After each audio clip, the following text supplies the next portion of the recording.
So I could already communicate with animals. I was receiving messages from my spirit guides. And the next thing was something I did not expect. It was completely unexpected and it blew my mind. I started receiving messages from human souls and spirits. I know. It started with the soul of a dear friend of mine, a childhood friend of mine. She had passed away mysteriously, all right? And it was in her apartment. It was 10 years ago. She contacted me. How do you think I reacted? I mean, how do you think anyone would react, at something like this? So, what do you think I did? I rejected it. I had been very trusting. I had had a lot of faith in the process. But when this happened, I did not know what to do. So, what did I do? I thought it was my imagination. Because that's what we do, right? Whenever we are doing something big, whenever something important is happening, we always doubt ourselves. We always reject it. We think that, maybe we're overthinking it. So, that's what I thought. But then she began to give me information about her passing because she had passed away in mysterious circumstances. There was only so much that I knew and so much that people knew. And when she gave me all that information, I actually asked her for signs. I asked her details and she gave me everything. She told me everything. So, what did I do? I needed to check. I tested it. I went online and I checked everything. I checked all the details, every little piece of information that she had given me. I actually went online and checked it, and it was all true. It was all true. I was crying. When I was reading all of that, I was just crying because one, I was talking to this very dear friend of mine who had lost. And secondly, who was I now? Oh my God. I was being able to talk to human souls and spirits. Up until now, things had been okay, digestible, still real. Nothing just going out of control, bizarre, just kind of nothing makes sense, kind of. Nothing was like that. But this was pretty much that crazy for me. I couldn't believe it because this is not something that was something that I wanted ever in life, or I had researched, or I was trying to become. It was all just coming to me. And it was not easy because it was so huge. And I was not accepting it fully. There was doubt. There was a lot of doubt. There was confusion. I mean, what's happening to me? How come I'm being able to do this? Now, this wasn't just a spiritual awakening. This really was being able to connect to the spirit world. I was resisting it. I was questioning it. And I was really doubting, like I was questioning whether what I was receiving was even right. But every time, every contact, every detail was right. And I want to tell you something that really took this to the next level. So it had been about 2 months of me realizing that, maybe, okay, maybe I can talk to souls and spirits of humans and animals and connect to my spirit guides. And I have all those capacities. And I was kind of accepting it in my body as well. And I was kind of relaxed about it, right? One day, I think it was November, I met a friend of mine for coffee. Okay. And she had lost her dad 2 years ago. We were sitting in a cafe. The cafe was buzzing. There's loud music. It was crowded. So it wasn't like it's a quiet place. It was just sitting in the middle of that hustle bustle. And she began to talk about her father. She was speaking about him. Obviously, she had a little bit of tears in her eyes. And I felt her dad's presence next to me. And I heard in my ear him saying that he wanted to speak to her. Now, I had never done this before. I had been contacted by spirits before for myself, my friend contacting, my colleague contacting, people contacting, or spirits contacting me. But a spirit telling me that they want to speak to someone else. Like I had never been that channel for someone else before. And I had never done it, but I don't know what came over me. And I suggested this to her. And she was in tears because she had been feeling, now look at this, okay? She had been feeling like her dad was trying to contact her. Can you believe it? And just like that, I mean, just like, I had felt when Hachi had passed, she had felt that when her dad had passed, and she felt like it had been almost 2 years. And she felt like her dad was contacting her. So when she heard this from me, she was like, of course, yes. So we left the cafe and we went off to her place. There was no one home, so it was a quiet place. And I'd never done this before. Okay, I'd never done this for someone else. So you can imagine the responsibility of delivering correct, accurate messages from a departed father to his daughter. Can you imagine how I must have been feeling at that time that I better get this right? I better do this right. I better get the right messages. And somehow, while I'm also doing this, I had no doubt.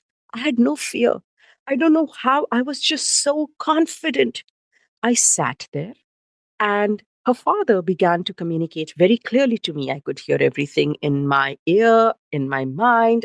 And the first thing that he told me was about a relationship that she had, that my friend had, never even told her dad about. And I mentioned it. And she was shocked. She's like, yeah, that's true, but my dad didn't. I didn't even tell my dad about this. So at that point, I just knew that that's it. Her dad was like so deeply sitting with me. He was telling me every single thing, and I was going to be able to do this right. I was channeling and I was receiving all the accurate messages. So deep buried secret. I mean, that was the first thing that came out. And so obviously I was doing the right thing. We had a long session. Many secrets got revealed, many things got revealed, but she got guidance, she got messages, she got love. Her father, whatever he could not have said to her in those last days or even in his life, and he was looking at her now from the spirit world and he wanted to hold his daughter and say all those things to her. He said it. He said it, and she was like, this sounds exactly like my dad. So I knew that this was this was this was not human. This was divine. That connection to the spirit world, is divine for me. And I knew how much healing it carried for my friend. So I just left that day. We had a long session, and that day when I left her home, I was in disbelief of what had just happened. What was this? How could I so easily have done this, so accurately have done this? And so my trust really grew. And all that doubt, confusion, kind of still lingering in the background, but there was definitely more trust. So this was November, right? And November became the start of a big pause in my life. So basically, my pitch had been rejected and I had stopped swimming. For some reason, I just couldn't. I tried going for a swim a few times, I just couldn't swim. I'd also paused the podcast while I was preparing for my TED talk because I was just so busy, I had no time. And then I was just not able to resume it. So it was kind of like a forced pause.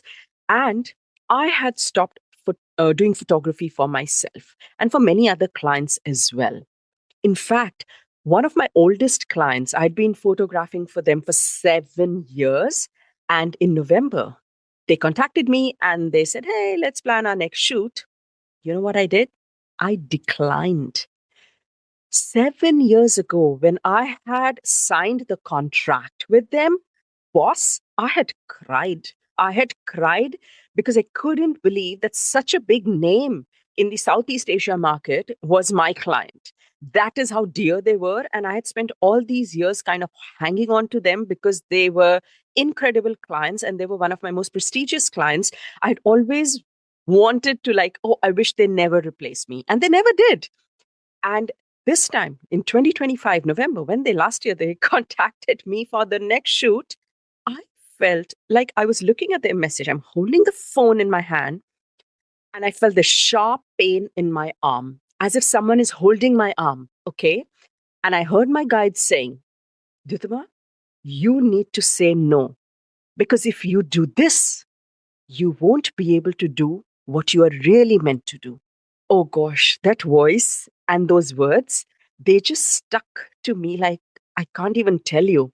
And that pain, it was not subtle. It was like, you cannot do this anymore. And so that was it. Everything in my life had come to a halt, even my commercial work, my own personal life, everything at this point, after trying to force and push, crying, it had all been stripped away. And I think for a reason. Now, my intuition was getting stronger, my healing, I was also healing simultaneously. I had shed a version of myself by end of November, and I couldn't resist. I couldn't recognize myself. My friends, my husband, they couldn't recognize me either. And you know what? What what happened was like I just always wondered how I hadn't planned any of this. I had never read about spirituality, spirit contact. I had never dreamt of doing this professionally. This was never part of me. And yet, I was so deep into it. It was effortless, as if I was being passed on everything without even trying. Like, here, take it and take more, and there's more. Everything was just divinely orchestrated. And I simply had to not resist it, keep embracing it. I mean, I just really had to surrender.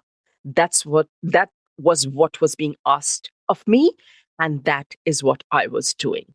Now, here's where a real turning point comes in. So, up until now, I have discovered all these sides of my spiritual being. I have contacted animals, human spirits, been in touch with my spirit guides, right? So, all of this is happening in my life, but it's just happening in my life, in my world. And a real turning point was my grandma's passing in December. Now, many of you might have read about it. I had posted on about it in on Instagram, and it was a very, very different phase for me because my grandma was communicating with me while she was in a coma. So let me tell you about that. It was December of 2025. A whole year had passed in this. So, all of this that you've heard is almost like a year of unfolding of this massive spiritual awakening and this unraveling of my spiritual strengths, my spiritual gifts. Also, the healing of my childhood wounds of fear, overworking, closed heart, overgiving in relationships. Like there was just so much. A whole year had passed. Now we are in December.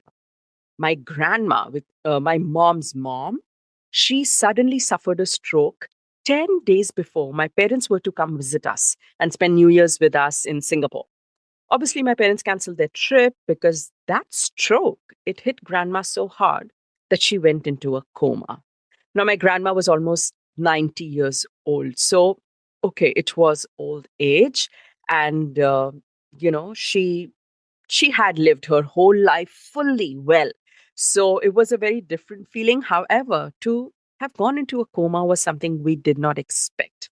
But as soon as she went into that state where she couldn't speak, she couldn't see, she couldn't hear, she was on life support, guess what happened? She began to communicate with me. So she began to pass messages to me for my mother, for my mom. She started telling me what she was feeling while she was in a coma. And now you need to know that when I said that I was going through all this spiritual stuff within my world, it means that my parents did not know about this. This is not something you just pick up the phone and say, hey, hello, mom. you know, but that's what I had to do because my grandma was really powerful in communicating her messages and she wanted to talk to my mother. So my parents didn't know this. I had moved from architecture to photography and now my life was moving into this new direction. I mean, it was kind of tough. It was tough, boss. It was tough to explain to anybody else and especially your parents because your parents want you to always follow a path, a steady path, a stable path. It's kind of hard. So especially when your dad. So for me, especially when your dad is a neurologist, he comes from a science and a logic background, and I was always concerned about their acceptance into this new world. What if I tell them that, hey, hello, now I'm shifting? my life path has shifted again. Like, I just didn't know that reaction. And so I had not shared anything with them. But when Nani, my grandma, my Nani, began to send me these messages for my mom, somehow it just felt like it was more like my purpose. And that sense of purpose felt bigger than any fear that I had at that point. So I also realized that, this acceptance, this fear of me not being able to tell my parents, this acceptance that I needed from my parents was also a wound that I needed to heal. That acceptance that we want from someone specific or the rest of the world, right? So, anyway, I stepped into the healing of that wound, into my purpose, and I called up my mother. Yo, I did it. I said, Mom, there's something you should know. And while I said that to her, and she digested that information, which is like, not easy. She also, I don't know how, she just trusted me. And I was so blown away by her response. She didn't doubt me. She didn't put a question mark. She just completely trusted me. I said to her, Mom, Nani wants to speak to you, and she's telling me everything. And that's it. My mom and I were on the phone almost for the next 5 days. My nanny was in a coma. And so I think my mom and I were practically on the phone for the next 5 days. And in those 5 days, I could see everything that was happening in that hospital room, in my nanny's room, right here sitting in Singapore.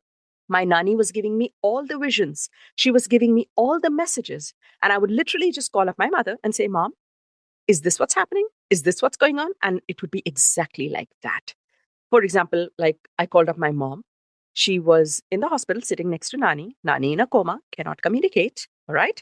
I said, Mom, Nani is saying that there is something orange, or there are some orange things kept on the shelf in front of her bed that she can't eat, but they look delicious. Now, I didn't know there was a shelf in front of the bed. Okay.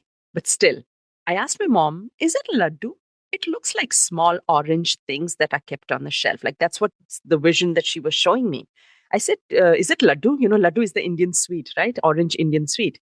And my mom said, no, there are no laddus, but there is a bag of oranges kept in front of her on that shelf. Shelf? Orange? Come on. She showed me the shelf, she showed me the oranges. So this was just one incident. Then, one time my nanny, one day she said that she wanted my mom to read her prayers from a prayer book that my nanny had at her home. So she asked my mom, she wanted me to tell my mom to go to her place and pick up the book. She also said that bring the scarf on the book. Now, when I told my mom that, she wants the prayer book and the scarf, my mom said, but Nani never took a scarf on her head for praying. She never put a scarf on herself. I thought, okay, if she didn't put a scarf, that's fine. Okay, then go just get the book. So my mom, she went to Nani's place and she went to get the prayer book. Well, guess what? She put her hand up on the top shelf to pull down the prayer book, and guess what came into her hand? A scarf. Hello, a scarf. There was a scarf kept on top of the prayer book. Come on, you cannot deny any of this. These were just a few incidents. I mean, 5 full days of full blown knowing every pain, every thought that my nanny was going through, and being able to share that with my mom. Now, why this matters so much is because there was also a hidden purpose that I found here. I was being taken into my purpose every single time. And I wasn't realizing it then, but I was realizing it, later on. And you'll understand that too when I tell you why this matters even more is because my nanny wasn't always the kindest to my mother. She wasn't always the best mom, not even best. Like she wasn't even sometimes a mother to my mom. All right. Now, for 20 years after my granddad had passed, my grandma had not been very good to my mother. But my mom, she she's so sweet. Like, she still took care of my nanny, and my nanny lived in a separate place, but in the same city. And my mom always took good care of her. But I could see that my mom always lived with that sadness. She missed that mom love.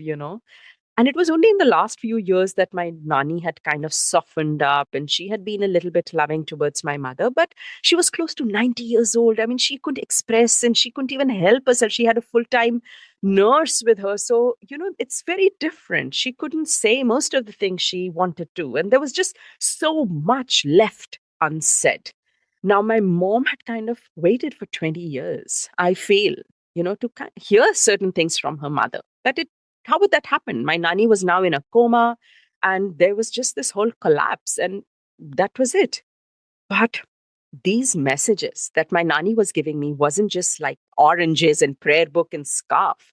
She began to share her guilt, her sorry towards my mother, her deep, deep apology, her innermost thoughts, and her repentance. Now, can you imagine the healing that was happening in this? In those 5 days, that strained relationship between my mom and my nanny, it started to heal, and it kind of completely healed. When my nanny left, she actually left with a clean conscience. And my mom, she now lives with the knowing of what her mom truly felt, that, there was complete closure for both of them.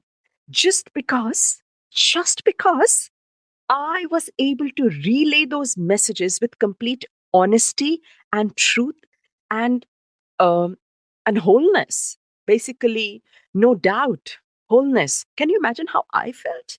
To be able to bridge this gap between my mom and my nanny, and to fill my mom's heart back again with love from truth, not just something that, as a daughter, I could have said something to her to make her feel better. But no, coming from her mother, words that her mother could have was never able to tell her.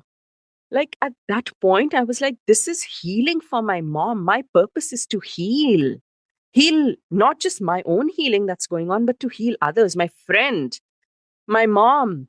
All these communications were so healing to the people, right? So, what was I running from? What was I running from? I mean, if this wasn't a purpose to live in, what was?